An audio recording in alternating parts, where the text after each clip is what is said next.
name is Claire Owen and I'm co-chair of Pollinator-Friendly. I'm here today in the gardens at Hospice. This is about 9,000 square feet of pollinator habitat that we've planted as an organisation and we maintain for them. And we thought this would be a good spot to actually illustrate some of the points that we'd like to make about the spring cleanup and the best way of doing it. So two messages. One is be patient. Don't get into it too early, because you need to remember that all the stuff that's around you, much of it is providing shelter for different insects for over the winter, either as an adult or as a larva. So we want to wait until the temperatures outside are probably consistently around 15 plus degrees in the daytime and no frost overnight. So if you go and cut all of this stuff down now, you will be getting rid of the shelter for many of the insects, and there'll be nothing for them to protect them if we have a change in temperatures.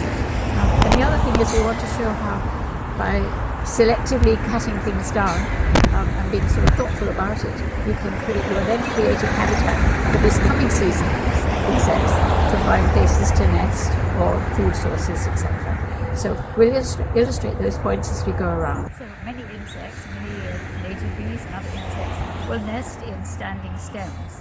So when we're coming to cut the things down, we want to keep that in mind and leave them enough space to actually make a nest there. You can see beside me plants that we've left over the winter. These have provided seed heads of food for birds and other insects over the winter time. Okay, so as we cut down this plant, this echinacea, for example, we're going to leave about 6 to 8 inches of stem still standing. And this is somewhere that cavity nesting bees and other insects could use in this coming season to nest. And these stems that we've taken down, they're quite woody and stiff, so we will put them on our brush pile, where they will also create habitat for nesting spaces for other small creatures. So here's another example of how you can take into consideration the nesting habits of some of the other bees and things, which like to nest in clumps of grass and sort of tussocks. So in this case here, we will cut these down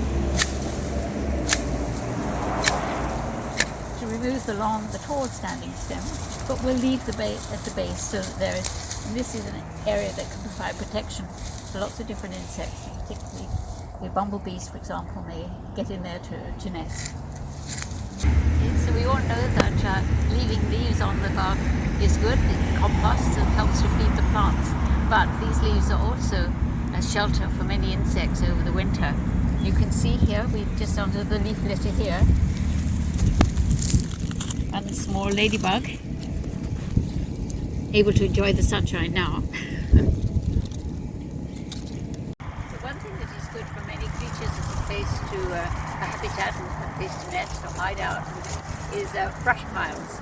So if you can leave some around your property, that will be a great help to them.